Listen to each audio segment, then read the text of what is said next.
I'm Miss Jenny with the Pittsburgh Public Theater. Thank you so much for joining me. So I have a question for you. Raise your hand if the following song sounds familiar. Twinkle, twinkle, little star, how I wonder what you are. Okay, yes, I know you're probably all raising your hand right now. So come on, why don't you finish singing it with me? Up above the world so high, like a diamond in the sky. Twinkle, twinkle, little star, how I wonder what you are. Oh, lovely, wonderful. Thank you so much for joining me. Okay, now you might be asking yourself, what was that all about? Well, I want to talk to you today about poetry. Yes, poetry. Did you know that poetry and poems can be found all around you? They are in movies, in music, in nursery rhymes, in books, in art, and so much more. In fact, Twinkle Twinkle Little Star started out as a poem. Can you believe that? Isn't that neat? Go ahead, see if you can find the poem by Jane Taylor and take a look at the entire poem of Twinkle Twinkle Little Star. Now, when I say the word poem or poetry, what comes to mind? Do you have a favorite poem that you think of? Or do you think about what makes up a poem and what makes a poem unique? Take a moment to think about what is a poem and how would you describe it? And at any point in this video, if you want to pause and have a further discussion about these topics, feel free to do so.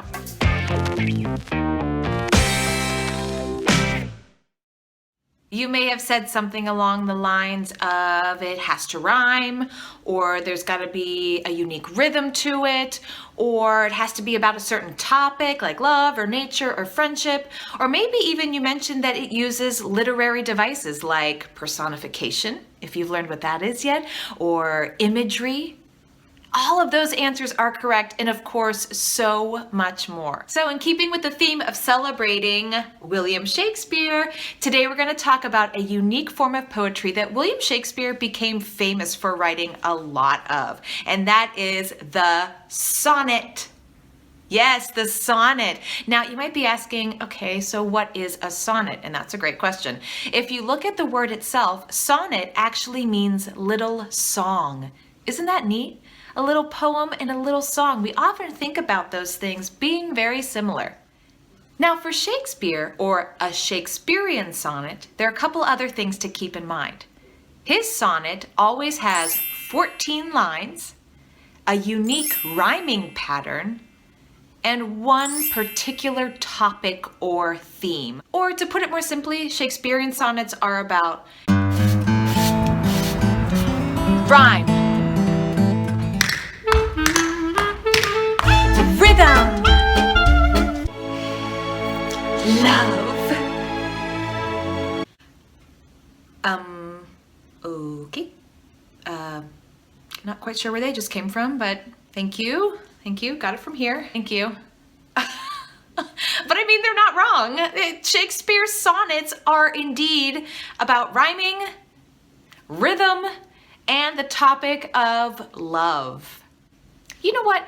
Let's take a closer look at one of Shakespeare's most famous sonnets, sonnet number 18. And maybe we'll see some of those elements come to play. So here is sonnet number 18. Shall I compare thee to a summer's day? No? No? Okay.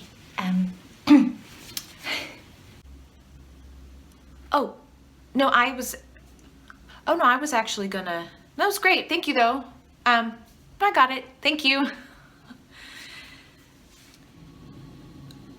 Shall I compare thee to a summer's day? Thou art more lovely and more temperate. Rough winds do shake the darling buds of May, and summer's lease hath all too short a date. Sometime too hot, The eye of heaven shines, and often is his gold complexion dimmed.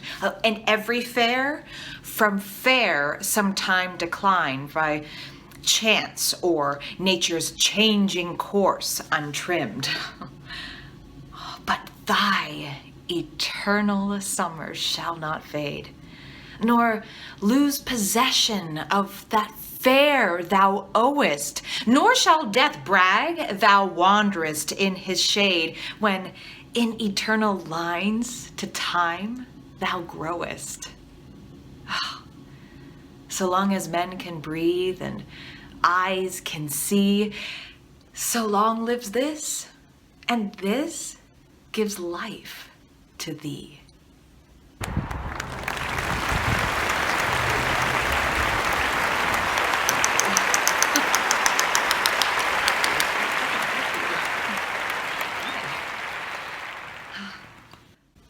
Wasn't that a beautiful sonnet?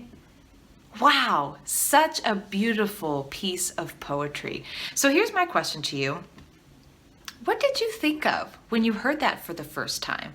Or if it's not the first time hearing that sonnet, what did you think of this time hearing it out loud like that? Could you hear the rhyme? Could you feel the rhythm?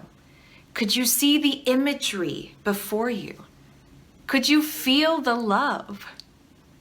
What else did you discover after simply hearing that sonnet for the first time? Feel free to pause and discuss further.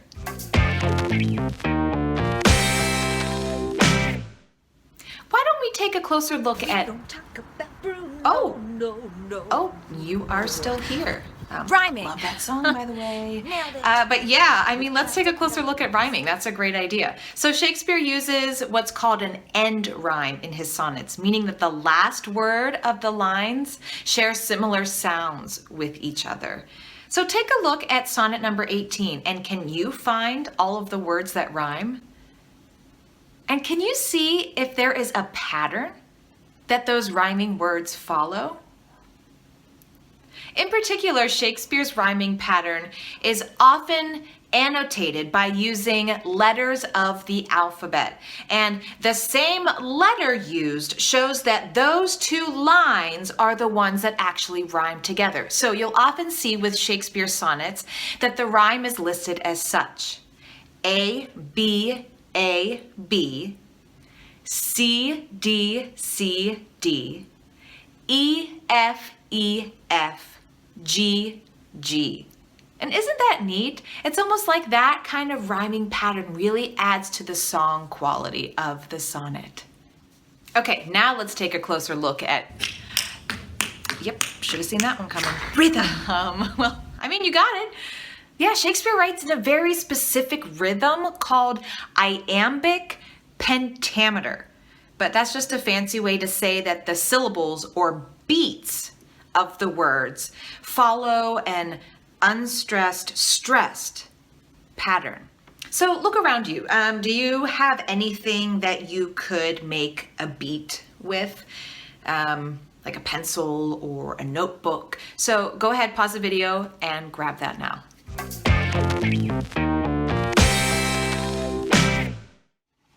Okay, so I have a cardboard box and a highlighter for my items.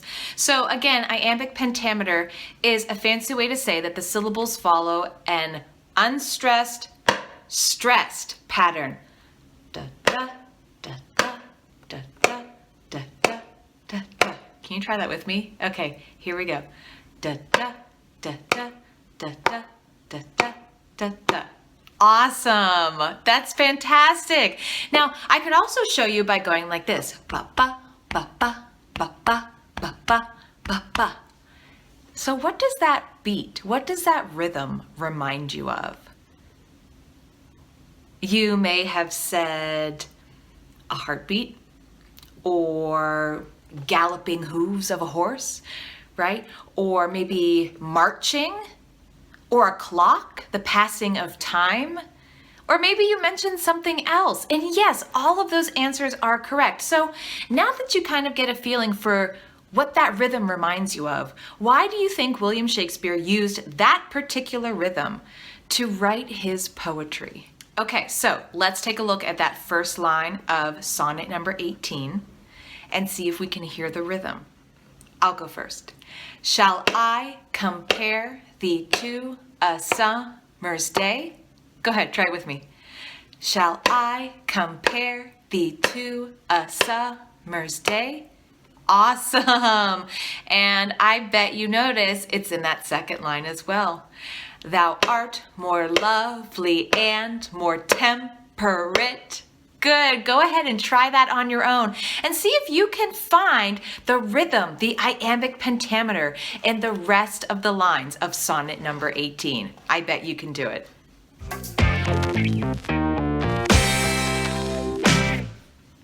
Thanks for exploring rhythm with me. You can really see how that adds to the song element of the poem and why Shakespeare chose iambic pentameter to write his poems. It's really lovely, isn't it?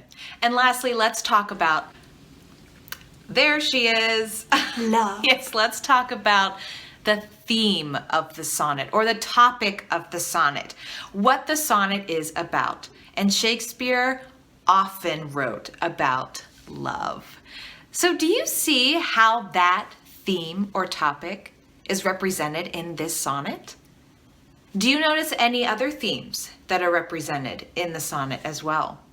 So take a moment to really think about the meaning of this sonnet. And what might help is, do you have any idea who Shakespeare might be writing to? And how does Shakespeare feel about them?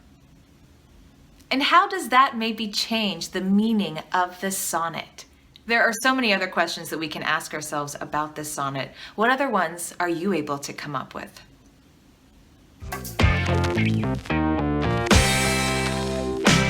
Hey, wasn't that fun, learning a little bit more about sonnets together? Thank you so much for joining me. Now, I have a challenge for you. If we think back to that first poem that we talked about, Twinkle, twinkle, little star, how I wonder what you are. Now, what happens if you become the poet and you write the ending to Twinkle, Twinkle, Little Star, keeping in mind the rhyming, the rhythm, and of course the topic, the theme that that poem is about? What happens if you get to write the ending to Twinkle, Twinkle, Little Star? See what you can create. Or if you're looking for more of a challenge, can you write your very own sonnet? Don't forget that a sonnet includes 14 lines, that unique rhyming pattern, as well as one important theme or topic. I bet you can do it. Thank you so much for joining me. Again, I'm Miss Jenny with the Pittsburgh Public Theater, and from me and my friends, we hope you have a great rest of your day and happy writing. Bye!